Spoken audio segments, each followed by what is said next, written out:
Kendaraan roda 2 dan roda 4 sejak Senin sore sudah dapat melintasi Gunung Paro, Aceh Besar. Sejumlah anggota TNI Polri dan petugas dari Dinas Bina Marga pada Senin sore sudah berhasil memindahkan material longsor dari badan jalan. Dengan demikian, warga sudah dapat melintasi menuju ke Kecamatan Long, Aceh Besar.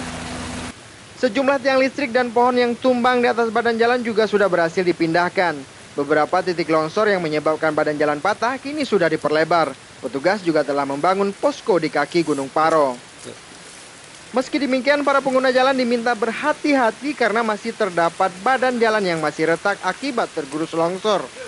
Para pengguna jalan diingatkan akan bahaya longsor susulan karena mengingat hujan masih terus mengguyur kawasan itu. Sementara itu, hingga Senin sore, akses jalan melewati Pegunungan Grute, Aceh Jaya belum dapat dilalui. Dilaporkan setidaknya terdapat 3 lokasi longsor di kawasan itu.